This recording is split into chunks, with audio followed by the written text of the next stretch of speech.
अस्सलाम वालेकुम बच्चों, आज हम जमात तीसरी का उर्दू पढ़ेंगे बच्चों, जिसमें हमने सबक नंबर 14 पढ़ा है, हजरत अली रजी अल्लाह ताला अन्हु। बच्चों, ये जो सबक है इसके सवालों के जवाब हमने पिछली क्लास में लिखे हैं। बच्चों, आप नीचे आइए, आप पेज नंबर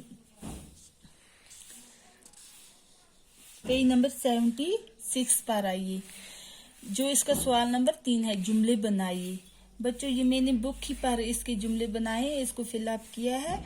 बच्चों, लोग रसूल अल्लाह सल्लल्लाहु अलैहि वसल्लम की ये थी तकरीर सुनकर चुप हो गए। हजरत अली रजी अल्लाह ताला अन्हु रसूल अल्लाह सल्लल्लाहु अलैहि वसल्लम की तकरीर सुनकर उनका साथ देने के लिए तैयार हो गए। बच्चों, जो अगला है, रसूल अल्लाह सल्लल्लाहु अलैहि वसल्लम की तकरीर दावते हक थी। बच्चों, अब नीचे आइए सवाल नंबर 4 पर। कालिम अलिफ के हर जुमले का दूसरा हिस्सा कालम बे में तलाश करके जुमले मुकम्मल कीजिए। बच्चों, अब हम नीचे अलिफ और बे, अलिफ के हम तलाश करेंगे बे में।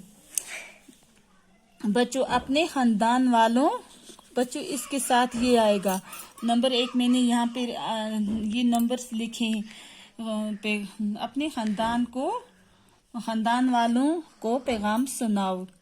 बच्चों, जो दूसरा इस बारी काम में दूसरे के साथ बेने बच्चों बे में ये नंबर 2 लगाया, हाथ बटाने की किसी ने हिम्मत न की। अब नंबर 3 है, मैं हाथ पर हाथ धरे, इसके साथ मैंने बच्चों ये 3 पर लगाया है, हरगिज नहीं बैठ सकता। नंबर 4 है, अल्लाह की नाफरमानी की जो सजा है, बे में मैंने इसको 4 पर ये नंबर लगाया, इस सजा से लोगों को आगाह करो। बच्चों, जो नीचे है सवाल नंबर 5, सामने दिए हुए लफ्जों में से मुनासिब लफ्ज खाली जगहों में भरिए। इस हुक्म के आते ही आप सल्लल्लाहु अलैहि वसल्लम ने अपने घराने के तमाम लोगों को डैश डैश दी दावत दी।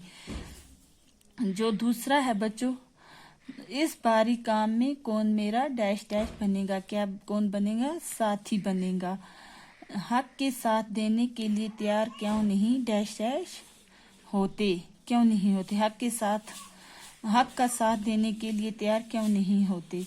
हजरत अली रजी अल्लाह ताला अन्हु प्यारे नबी सल्लल्लाहु अलैहि वसल्लम के डैश डैश थे, क्या थे बच्चों, दामाद थे। आप मुसलमानों के चौथे डैश डैश हुए, क्या हुए बच्चों, खलीफा हुए। बच्चों, ये जो मैंने कराए हैं, ये मुझे उम्मीद है कि आप ये अपनी कॉपी पर अच्छी तरह से लिखोगे भी और याद भी करोगे। अल्लाह हाफ़िज़।